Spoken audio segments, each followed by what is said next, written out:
पूरी तरीके से बदल चुका है। चाहे वो सामाजिक, सांस्कृतिक, साहित्यिक सभी सरोकार एकदम पूरी तरीके से परिवर्तित हो चले हैं। हम इस बात को भली भांति जानते हैं कि परिवर्तन प्रकृति की एक सतत प्रक्रिया है। इसलिए कहा गया है कि चेंज अलोन इज कांस्टेंट। इस दुनिया में अगर कोई चीज स्थिर है तो वो है सिर्फ और सिर्फ परिवर्तन। Change is immortal, परपीचुअल and eternal. परिवर्तन ही शाश्वत है, कालजयी है और स्थिर है। और इसी प्रक्रिया के अंतर्गत आज जिस दौर में हम आ पहुंचे हैं 21वीं सदी में, उस दौर में एम्प्लॉयर्स नीड, एक नियोक्ता आज के युवा को नौकरी देने से पहले उसमें किन चीजों की परख करता है, उसके बारे में आपको जानकारी होना बहुत जरूरी है। परिदृश्य रिक्रूटमेंट का, भर्ती करने का जो प्रक्रिया है, वो चाहे पब्लिक सेक्टर हो जिसमें गवर्नमेंट की जितनी भी सर्विसेज हैं वो आती हैं, और चाहे प्राइवेट सेक्टर हो, चाहे निजी क्षेत्र, पब्लिक और प्राइवेट दोनों क्षेत्रों में भर्ती की प्रक्रिया आज से जो 10 साल पूर्व थी उससे बिल्कुल पूरी तरीके से परिवर्तित हो चली है। परंतु आज भी छोटे स्थानों का विद्यार्थी, ग्रामीण परिवेश का विद्यार्थी उन परिवर्तनों से अनभिज्ञ है।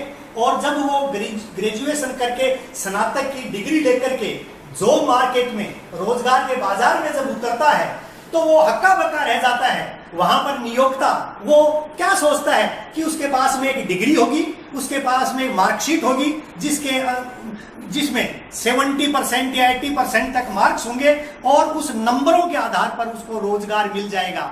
अगर आप ऐसा सोचते हैं तो ये आप भूल कर रहे हैं।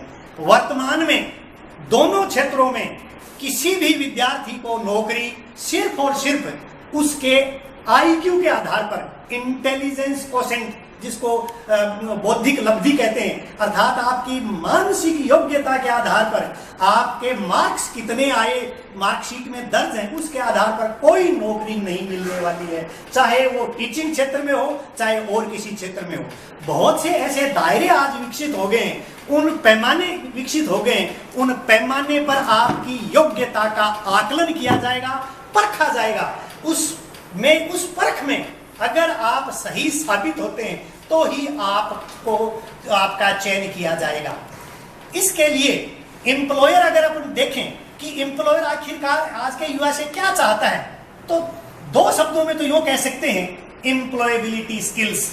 अर्थात उस विद्यार्थी, जो विद्यार्थी नौकरी प्राप्त करना चाहता है, चाहे प्राइवेट हो चाहे पब्लिक सेक्टर, उसमें एम्प्लॉयबिलिटी स्किल्स होनी चाहिए। रोजगार प्राप्त करने का कौशल, हुनर उसमें होना चाहिए। सवाल यह उठता है कि ये एम्प्लॉयबिलिटी स्किल्स क्या हैं, जिनकी की परख आज की रिक्रूटमेंट, भर्ती की प्रक्रिया के दौरान की जाती है। एम्प्लॉयबिलिटी स्किल्स के अंतर्गत communication skills plus thinking skills plus basic skills, ये 3 ऐसे विस्तृत दायरे हैं उन दायरों में जो जो हुनर आवश्यक हैं उन हुनर की परख की जाती है। इसलिए आज आप युवाओं के सामने 21वीं शताब्दी में यह चुनौती है कि आप अपने आप में, अपने व्यक्तित्व में उन हुनर को, उन स्किल्स को विकसित कीजिए। अगर आप वो स्किल्स विकसित नहीं कर पाएंगे तो आप जॉब मार्केट में पूरी तरीके से सफल नहीं हो पाएंगे, अपने आप को फिट नहीं कर पाएंगे। बहुत पहले 19वीं शताब्दी में चार्ल्स डार्विन जो महान वैज्ञानिक हुए, उन्होंने विकासवाद का सिद्धांत देते हुए ओरिजिन ऑफ द स्पेसीज नाम की पुस्तक लिखी और उसमें उन्होंने 2 बात कही थी। वो 2 बात आज के वर्तमान जो कट थ्रोट कंपटीशन है, गला काट प्रतियोगिता के दौर से हम जो गुजर रहे हैं वर्तमान दुनिया में, उसमें वो एकदम सही साबित हो रही हैं, एकदम चरितार्थ हो रही हैं। उन्होंने कहा था कि सर्वाइवल ऑफ द फिटेस्ट, प्रकृति योग्यतम का वर्णन करती है। ये उन्होंने प्रकृति के संदर्भ में कहा था। आज अगर देखें, चाहे समाज के क्षेत्र में हो, चाहे रोजगार के बाजार में हो, चाहे और किसी क्षेत्र में, नौकरी के क्षेत्र में चले जाएं, आप टिक तभी पाएंगे जब आप फिट हों। अब फिट रहने में वो क्या चीजें होनी चाहिए, उसका विस्तार से मैं अपनी बात में उन पर प्रकाश डालूंगा। दूसरी बात उन्होंने कही थी कि it's not the strongest of the species that survives nor the most intelligent but the one most responsive to change. अर्थात कि वो इस प्रकृति के अंदर टिक वो पाएगी, वो सिर्फ वो प्रजाति नहीं टिक पाएगी जो कि सबसे ताकतवर हो। ताकतवर होने का मतलब ये नहीं है कि वो टिक पाएगी, सबसे बुद्धिमान हो वो भी जरूरी नहीं है टिक पाएगी। टिक वही पाएगा इस संघर्ष में जो कि परिवर्तन के अनुरूप अपने आप को अनुकूलित कर सके, अपने आप को ढाल सके, उसके अनुसार अपने व्यक्तित्व में परिवर्तन कर सके। इसलिए आपके समक्ष सबसे बड़ी चुनौती यह है कि ये जो परिवर्तित परिदृश्य है उसमें जो आवश्यक कौशल होने चाहिए आप में, उनको अर्जित करने के लिए आप अपने आप को उसके अनुरूप ढालें और उसको विकसित करने की कोशिश करें। 3 मुख्य स्किल्स के ऊपर मैं अपनी बात रखना चाहूंगा। प्रथम, कम्युनिकेशन स्किल्स। आज जितनी भी कंपटीशन की परीक्षाएं हो रही हैं, आपने देखा होगा कि ICS का जो पैटर्न है परीक्षा का वो पूरी तरीके से परिवर्तित हो चला है, और RS की जो परीक्षा आगे होगी उसमें भी पूरी तरीके से ICS की पैटर्न पर ही भर्ती का प्रक्रिया होगी। एक जमाना था जिसमें कुछ सब्जेक्ट विशेष आप चयन कर लेते थे और उस सब्जेक्ट विशेष में रट्टे मार लिए, कुछ चीजों को कंठस्थ याद कर लिया और उसमें आपके अच्छे अंक आ गए तो आपका सिलेक्शन हो जाया करता था, चयन हो जाया करता था। अब वो जमाना लग गया। अब क्या किया गया है भर्ती की प्रक्रिया के अंतर्गत? कॉमन पेपर्स कर दिए गए हैं। उनमें किन चीजों की परख आपकी की जाएगी? आपके सब्जेक्ट का नॉलेज नहीं, आपने जो सब्जेक्ट पढ़ा है उसी का नॉलेज नहीं, बल्कि क्या आपकी कम्युनिकेशन स्किल्स आप में कितनी है, आपका थिंकिंग सोचने का हुनर आप में कितना है, आपको जो बेसिक स्किल्स है वो कितनी है, आपका पावर ऑफ ऑब्जर्वेशन क्या है, पावर ऑफ नरेशन आपका क्या है, वर्णन करने की आपका हुनर क्या है। इन हुनर को परखा जाएगा उन परीक्षाओं के दौरान, उन पेपर से उससे संबंधित प्रश्न ही पूछे जाएंगे, चाहे वो रिटन परीक्षा हो, चाहे ग्रुप डिस्कशन हो, और चाहे बाद में पर्सनल इंटरव्यू के दौरान भी। मुख्य केंद्र बिंदु ये स्किल्स का टेस्ट करना रहेगा। कम्युनिकेशन स्किल्स के अंतर्गत 4 तरह की स्किल्स आती हैं जो शब्द बहुत सामान्य है, हर व्यक्ति उनसे परिचित है, परंतु दुख इस बात का है कि उन शब्दों को अति साधारण मान करके हम उनको दरकिनार कर देते हैं और जीवन भर उनकी कमी से जूझते रहते हैं। इस वजह से व्यक्तित्व का पूर्ण विकास नहीं हो पाता है। पहली जो स्किल कम्युनिकेशन स्किल्स के अंतर्गत आती है वह है लिसनिंग, सुनना। सुनना एक शब्द नहीं है। कोई भी व्यक्ति, कोई 2 तरह की स्किल्स, लिसनिंग एंड रीडिंग, इनको इनपुट कहा जाता है। अगर कंप्यूटर की लैंग्वेज में कहें तो ये वो स्किल्स हैं, ये वो सॉफ्टवेयर है जिसके जरिए ज्ञान हम अपने दिमाग रूपी कंप्यूटर में डाउनलोड करते हैं। अगर आपकी लिसनिंग और रीडिंग स्किल्स उत्कृष्ट नहीं होंगी, उच्च दर्जे की नहीं होंगी, तो आप ज्ञान और सूचनाओं का भंडार अपने दिमाग में, उसका जो सॉफ्टवेयर है उसको डाउनलोड नहीं कर पाएंगे। और इसकी वजह से 2 आउटपुट, कौन से आउटपुट? स्पीकिंग एंड राइटिंग, ये आउटपुट हैं, ये भी आपका सुधर नहीं पाएगा। दुनिया में जो भी बढ़िया लेखक और जो बढ़िया वक्ता रहे हैं वो कौन रहे हैं? जिनकी लिसनिंग पावर्स, जिन्होंने बहुत सुना है, जीवन के अंदर ध्यानपूर्वक चीजों को सुना है, ध्यानपूर्वक चीजों को पढ़ा है, वही लोग अच्छे वक्ता बनते हैं, वही अच्छे लेखक बन पाते हैं। तो इस बात को आप दोनों स्किल्स को, लिसनिंग का अभिप्राय सिर्फ कानों से सुन लेना कहीं भी बात को, वो नहीं होता। लिसनिंग और reading both are active processes, ये सक्रिय प्रक्रियाएं होती हैं। आज का विद्यार्थी क्लास में जाता है, निष्क्रिय होकर के सुनता है, क्या कहा गया उसके दौरान कुछ स्टेप्स होते हैं लिसनिंग के प्रोसेस के, उन स्टेप से होकर, उन चरणों से होकर के वो नहीं गुजरता है। इसलिए जो कुछ वो सुनता है उसका असर उसके दिमाग पर नहीं होता है, उसका स्टोरेज वो दिमाग में नहीं कर पाता है। लिसनिंग के अंतर्गत हियरिंग, कानों से सुने, फिर उसके बाद क्या, जजिंग, अंडरस्टैंडिंग, अर्थात जो कहा जा रहा है उसके अर्थ को समझने की कोशिश करें, जो कहा जा रहा है उसको गौर से सुने, लिसनिंग विद रैप्ट अटेंशन। ये अगर स्किल आप में डेवलप होती है तो आप जीवन में बहुत आगे तक जा सकते हैं। मैं आपको उदाहरण देना चाहूंगा कि आजकल इंटरव्यू के दौरान, चाहे किसी भी, चाहे लेक्चरर का इंटरव्यू क्यों ना हो रहा हो, चाहे आईसीएस और आरएस का लिए इंटरव्यू क्यों ना हो रहा हो, उसमें जो सवाल पूछे जा रहे हैं वो आजकल ऐसे सवाल पूछे जा रहे हैं जिससे ये परखा जाता है आप में आपकी लिसनिंग स्किल, सुनने की क्षमता, आपकी सुनने का हुनर किस लेवल का है, किस स्तर का है।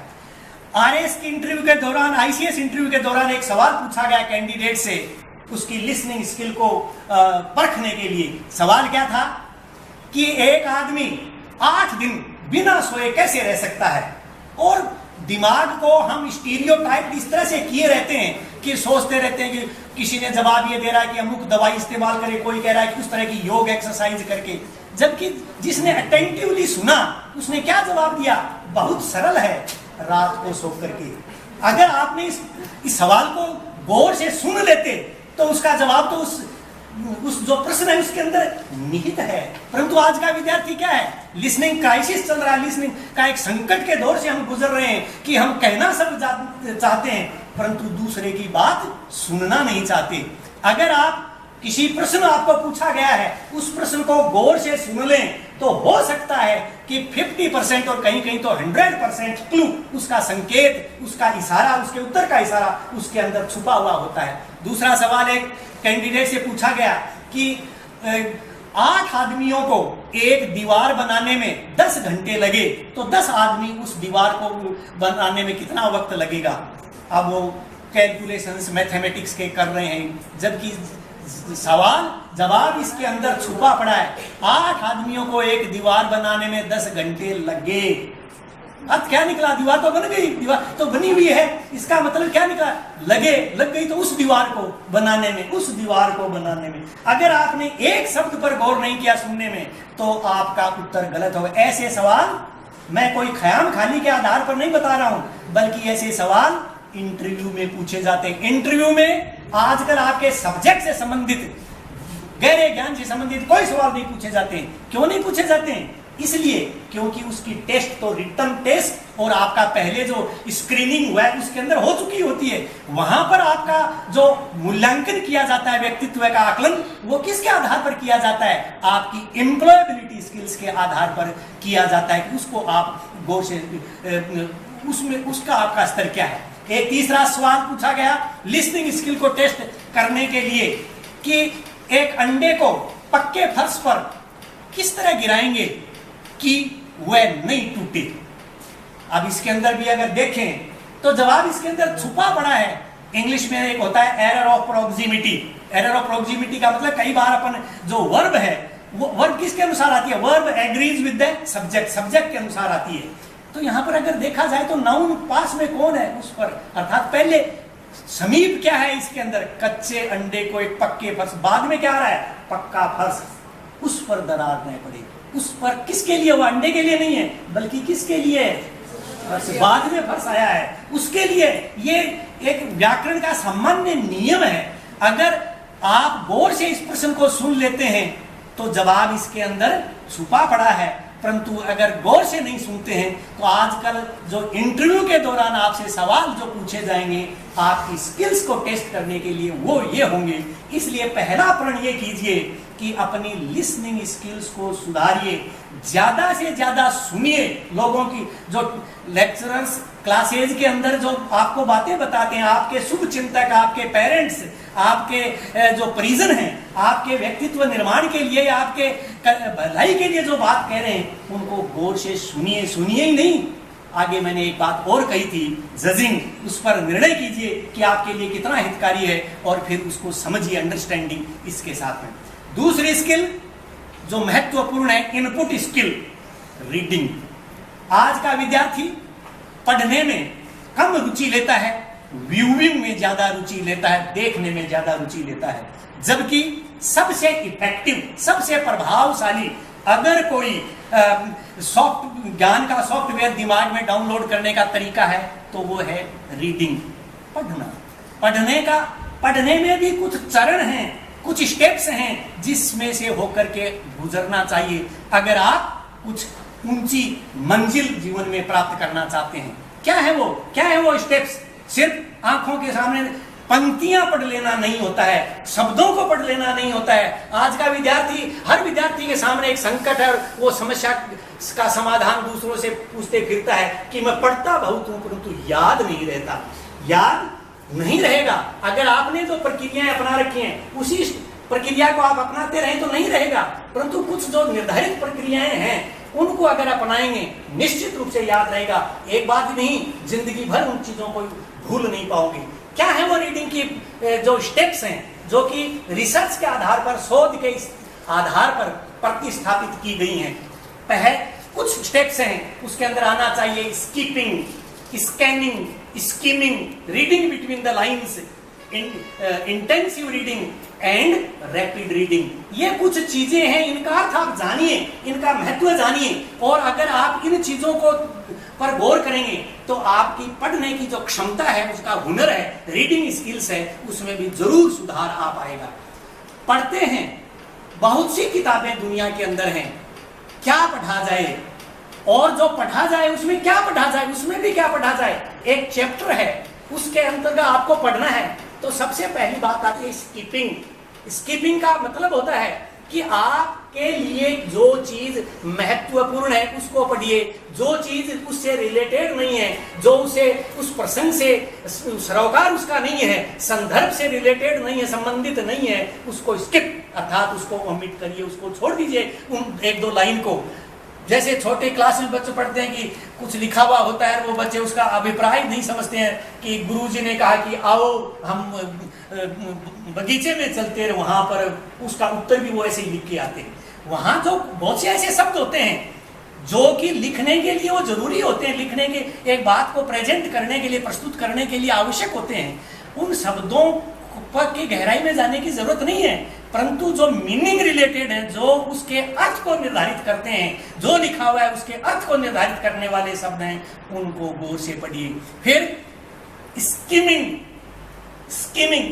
चाहे आप कम पढ़े, एक पैराग्राफ आपने पढ़ लिया, दूसरे पैराग्राफ पर आगे मत बढ़िए जब तक कि आप उसकी स्किमिंग नहीं कर लें। स्किमिंग का अभिप्राय होता है जैसे अपन दूध को उबालते हैं और उसके बाद में ऊपर मलाई आ जाती है, उस मलाई के अंदर पौष्टिक तत्व उसको अलग कर लेते हैं, निथार लेते हैं। बिल्कुल उसी तरीके से एक पैराग्राफ आपने पढ़ा, दो पैराग्राफ आपने पढ़े, पढ़ करके किताब को बंद कीजिए, सोचिए कि आपने क्या पढ़ा है उसमें से, उसमें जो सार था उसको दिमाग में डाउनलोड कीजिए। हर शब्द को वर्बेटम अर्थात शब्द से शब्द उसको कंठस्थ याद करने की कोई आवश्यकता नहीं है। और अगर आप कंठस्थ याद करने की इस प्रक्रिया में उलझे रहेंगे, जीवन में आगे नहीं बढ़ पाएंगे, क्योंकि पढ़ने के लिए बहुत कुछ है, समझना जरूरी होता है। उसकी स्किमिंग कीजिए, उसमें से जो सार तत्व है उस सार तत्व को निकालिए और दिमाग में उसको संग्रहित कीजिए। फिर भूलने की ये जो शिकायत है वो आपकी नहीं रहेगी। एक स्टेज वो आती है स्कैनिंग। जिस तरीके से कंप्यूटर में कोई लेटर है, कोई ड्राफ्टिंग है, स्कैन करते हैं अपन और फोकस लगा के, और उसके बाद पूरा का पूरा जो का त्यों वो वहां पर छप जाता है, एक तरह से मुद्रित हो जाता है। ठीक इसी तरीके से आप किताब को, कोई चैप्टर को पढ़ रहे हैं, कोई पोएम को पढ़ रहे हैं या कोई भी पैसेज को, पैराग्राफ को पढ़ रहे हैं, उस किताब के किस साइड में है, नीचे है कि ऊपर है, उसको दिमाग में फोकस अगर आप करेंगे, केंद्र बिंदु में रखेंगे, अगर दिमाग के केंद्र बिंदु में दिमाग की आंख से उसको पढ़ेंगे तो निश्चित रूप से वो जो पैराग्राफ है वो आपके दिमाग में स्कैन हो जाएगा, पूरी तरीके से भूल नहीं पाएंगे। जब आपको याद आ जाएगा कि किताब के उस पन्ने पर ऐसे, अब भी इस स्टेज पर भी हमारे दिमाग में अभी भी स्टूडेंट लाइफ के कुछ चीजें हैं कि इस तरीके से हमने नोट्स बनाए थे या किताब थी, उस किताब के वहां पर ये बात लिखी हुई थी, वो चीजें अब भी दिमाग में। अगर आप स्कैनिंग करेंगे तो याददाश्त रखने में आपके लिए रामबाण औषधि सिद्ध हो सकती है। आप चीजों को स्कैन करना सीखिए।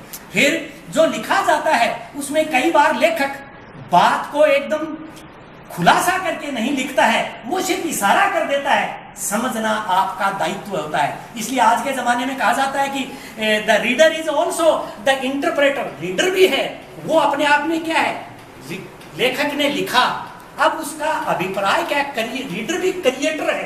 क्रिएटर इस रूप में अर्थ का निर्माण कौन कर रहा है? रीडर कर रहा है। उसने जो इशारा किया है वो कहना क्या चाह रहा है? इंटरप्रिटेशन अर्थात व्याख्या, उसका अभिप्राय क्या था, इंप्लीकेशन क्या है? अभिप्राय जानना रीडिंग में जरूरी होता है। एक अभिप्राय भी समझिए, साहित्य के क्षेत्र में और भी बहुत से ऐसे क्षेत्र हैं। फिर रैपिड रीडर, कुछ चीजें इस तरह की होती हैं कि जिनको आप त्वरित रूप से पढ़ लीजिए, उनमें क्योंकि वो सिर्फ आपकी जानकारी के लिए महत्वपूर्ण कोई चीज है तो उसको अंडरलाइन कर लीजिए, अन्यथा वो सिर्फ रैपिड रीडिंग के लिए है। तो अगर आप इन चरणों से होकर के कोई चीज से गुजरेंगे, skipping, scanning, skimming, reading between the lines और रैपिड रीडिंग, अगर इन चीजों को ध्यान में रख करके पढ़ेंगे तो निश्चित रूप से आप जो पढ़ेंगे वो आपके लिए गुणकारी होगा और उसको याद रखने में आपको सहूलियत होगी। इसी रीडिंग के साथ में एक बात और कहना चाहूंगा कि अगर आप ये सोचते हैं कि आपके जो टेक्स्ट बुक हैं, आपके जो ऑप्शनल सब्जेक्ट्स हैं, बस उसमें आपने मास्टरी हासिल कर ली, निपुणता हासिल कर ली, और आप सोचें कि बस यही है सब कुछ और इसी से आधार पर आपका सिलेक्शन हो जाएगा, ये भी आपकी ख्याली है। आजकल इंटरव्यू के दौरान ऐसी चीजें पूछी जाती हैं सब्जेक्ट से जो रिलेटेड नहीं होती है, परंतु ऐसा माना जाता है कि एक पढ़े लिखे युवा को उनकी जानकारी होनी चाहिए। सवाल अक्सर यह पूछा जाता है कि आपके जीवन में किस लेखक का सबसे ज्यादा अधिक प्रभाव हुआ है, आप किस लेखक को सबसे ज्यादा पसंद करते हैं, किस पुस्तक ने आपके जीवन पर प्रभाव छोड़ा है। और वहां पर आज के विद्यार्थी को बताने के लिए इंटरव्यू में कुछ भी नहीं होता। क्यों? क्योंकि वो ऐसी पुस्तकें नहीं पढ़ता है। जीवन में टेक्स्ट बुक के अलावा स्टूडेंट लाइफ में, कॉलेज लाइफ में 2 तरह की पुस्तकें जरूर पढ़िए। कौन सी? Motivational books and inspirational books. Inspirational books के अंतर्गत किताबें आती हैं जो आपको प्रेरणा दें, अच्छा जीवन, उत्कृष्ट जीवन, फर्स्ट रेट लाइफ, उत्कृष्ट जीवन, बढ़िया जीवन जीने के लिए प्रेरित करें, मूल्य आधारित जीवन जीने के लिए प्रेरित करें। इसके अंतर्गत कौन सी किताबें आती हैं? धर्मों से रिलेटेड जितनी भी पुस्तकें हैं, वो चाहे किसी भी धर्म की हो, सब में अच्छा जीवन जीने की बातें लिखी गई हैं, उनको पढ़िए। महापुरुषों की जीवनियां पढ़िए। इंस्पिरेशनल बुक्स के अंतर्गत महापुरुषों की जीवनियां, उन्होंने किस तरह की कठिनाइयों का सामना करते हुए और अपने जीवन को उदात्त बनाया, अपने जीवन को इतने ऊंचे स्तर तक ले गए। वो अच्छी जो महान व्यक्ति हुए हैं इस दुनिया के अंदर, और आप में और हम में कोई अंतर नहीं है। वो भी अपने जैसे ही थे, बस बात इतनी थी कि उन्होंने धुन ठान ली, एक राह पकड़ ली और उस राह पर वे संजीदगी से आगे चले, एक जुनून और जोश के साथ आगे बढ़े, इसीलिए वो महान बने। आप भी उस राह पर जा सकते हैं। ये प्रेरणा जीवन जीने की जो पंच लाइन है वो आपको ऐसे महापुरुषों की जीवनी पढ़ने से मिल सकती है। कम से कम 2-3 महापुरुषों की जीवनी अवश्य पढ़िए। आपको इंटरव्यू के दौरान वो सहायता करेगी, आपको बता सकेंगे कि मैंने वो पढ़ी थी, ये विवेकानंद जी ने ये कहा था। 2 बात भी अगर आप वहां पर बता पाते हैं तो बहुत अच्छा होगा। टीचर्स के इनके इंटरव्यू लिए जाते हैं, वहां पर सवाल ये सामान्य पूछा जाता है, उसमें वो जवाब नहीं दे पाते, सिर्फ सब्जेक्ट के अलावा इधर उधर कुछ भी जवाब बताने की स्थिति में नहीं होते हैं। आजकल ये चीजें जरूरी हो गई हैं, जरूर पढ़िए। मोटिवेशनल बुक्स के अंतर्गत कौन सी किताबें आती हैं? जब आप निराश हो, हताश हो और ऐसे समय में जब आप कर्तव्य विमूढ़ हो जाएं कि अब जीवन में किधर जाऊं, क्या करूं, इस समय निराशा के इस कुहासे से आपको बाहर निकालने में ये मोटिवेशनल बुक्स, जो बहुत से राइटर्स आजकल लिखे पड़े, बाजार भरा पड़ा है, डेल कार्नेगी, स्वेट मॉर्डन की बहुत सी ऐसी की किताबें हैं, उन किताबों को 2-4 को पढ़िए। आप में नई ऊर्जा का संचार होगा उन पुस्तकों को पढ़ने से, और जीवन में आगे बढ़ने के लिए आप बड़ी संजीदा तरीके से आगे बढ़ पाएंगे। ऐसी 2 तरह की किताबों को जरूर पढ़िए। जो महान पुरुषों की किताबों की बात कही थी, उसके लिए अंग्रेजी के लेखक लॉन्गफेलो ने कहा था कि lives of great man all remind us we can make our life sublime and leave behind us footprints on the sands of time. अर्थात महान जो लोग हुए हैं उनकी जीवनियां हमें याद दिलाती हैं कि हम भी अपने जीवन को उच्च कोटि का बना सकते हैं और इस दुनिया से विदा होते वक्त की जो ये बालू रेत है उस पर अपने पद निशान, पद चिन्ह छोड़ करके जा सकते हैं। ऐसी प्रेरणा अपने को महान पुरुषों की जो जीवनियां हैं वो देती हैं, उनको जरूर पढ़िए। दो जो बाकी बच गई स्किल्स आउटपुट की, अगर आपकी लिसनिंग और रीडिंग स्किल्स उच्च कोटि की होंगी, निश्चित रूप से उसका डायरेक्ट असर, उसका सीधा प्रत्यक्ष असर किस पर होगा? आपके आउटपुट पर होगा। वो आउटपुट क्या है आपका? Speaking and writing. स्पीकिंग में दो चीजें महत्वपूर्ण होती हैं, कंटेंट एंड स्टाइल। अर्थात क्या कहा जा रहा है, चाहे कम कहा जाए, परंतु उसका कंटेंट, उसमें का जो विषय वस्तु है वो बहुत उच्च कोटि की होनी चाहिए, और उस विषय वस्तु को कहने का अंदाज भी कुछ अलग होना चाहिए ताकि उसकी पहचान हो सके। जैसे कहने के लिए गालिब सबसे बड़े वो माने जाते हैं, तो गालिब और बहुत से ऐसे कवि हुए हैं, परंतु शायर हुए हैं, उनमें फर्क क्या है? कहते हैं ना कि हैं दुनिया में सुखनवर बहुत अच्छे, हैं दुनिया में सुखनवर बहुत अच्छे, पर गालिब का अंदाजे बयां कुछ और है। अर्थात उसका कहने का जो अंदाज है वो उसको औरों से अलग करता है। इसके लिए एक उदाहरण आपको मैं देना चाहूंगा कि आईसीएस के इंटरव्यू में कुछ कैंडिडेट्स से एक सवाल पूछा गया कि what's the difference between the station master and the school master. Station master और स्कूल मास्टर में क्या अंतर है? अब बहुत से ऐसे कैंडिडेट्स थे जो डिटेल में विस्तार से स्टेशन मास्टर और स्कूल मास्टर की ड्यूटीज का बखान करते हैं कि वो छात्रों पढ़ाता है, अच्छे उदाहरण प्रस्तुत करता है, अच्छा पढ़ाता है, ये जो भी है। परंतु एक कैंडिडेट ने जिसको हाईएस्ट मार्क्स दिए गए, वो कौन था? जिसने सिर्फ इसका जवाब एक सेंटेंस में दे दिया, और उससे ज्यादा प्रभावी उत्तर किसी कैंडिडेट का हो नहीं सकता। उसने क्या जवाब दिया? The station master minds trains whereas the school master trains minds। अर्थात स्टेशन मास्टर माइंड्स वर्ब है, अर्थात किस पर ध्यान देता है? ट्रेनों के आवागमन पर ध्यान देता है, और स्कूल मास्टर ट्रेन्स माइंड्स, वो युवाओं के दिमाग को प्रशिक्षित करता है। ट्रेन्स, उनको ट्रेन्स वर्ब है यहाँ, उसको प्रशिक्षित करता है। इससे बढ़िया जवाब कोई हो नहीं सकता। जवाब उन्होंने भी दिए, फर्क क्या रहा? स्टाइल, कहने का अंदाज। आप वहां पर अपनी बात को कितने प्रभावी तरीके से, कितने कम शब्दों में जवाब दे पाते हैं, इस बात की कद्र वहां की जाती है। स्पीकिंग के दौरान यह भी बात ध्यान में रखी जानी चाहिए कि आपको क्या, पिछले दिनों इंटरव्यूज हुए स्कूल्स के लेक्चरर्स के उनके, तो उसमें कई हमसे सवाल आपने पूछा गया, और उसमें ज्यादातर आज अचंभा हुआ कि विद्यार्थियों में क्या स्थितियां आ गई हैं कि हम शॉर्टकट, फास्ट लाइफ और फास्ट फूड के जमाने में इतना तेज गति से आगे बढ़ रहे हैं कि जवाब भी क्या कर रहे हैं, हम एक दो शब्दों में देकर के छुट्टी पाना चाहते हैं। शुरुआत में सवाल विद्यार्थी को, वहां पर कैंडिडेट को बहुत ही फील एट होम, उसका कहीं घबराए नहीं, घबराहट दूर करने के लिए पूछा जाता है। वो सवाल पूछा गया, अच्छा आपने ग्रेजुएशन कहाँ से की? और जवाब था कहीं मुझे से लोहिया से। ये क्या जवाब हुआ? ये कोई जवाब? पूरा वाक्य आप बोलिए, यहाँ से आपके व्यक्तित्व का निर्धारण हो जाता है। अब आगे जो आपसे सवाल पूछे गए सब्जेक्ट से उसका कोई मतलब नहीं है, आपकी कम्युनिकेशन स्किल्स में 0 मार्क्स वहीं लग गया। अर्थात आप टीचर बनेंगे, आपका एक आदर्श के रूप में वहां पर पदस्थापन होगा, आप जो हैं उसी का रिफ्लेक्शन आपके स्टूडेंट्स पर आएगा। आप ऐसे पूरा कॉलेज का नाम बोलिए ना, इस कॉलेज से माँ जालपा देवी पूरा बोलिए। जब आपको, जिसमें पढ़े आप 3-4 साल पढ़े, 5 साल पढ़े, और उसका नाम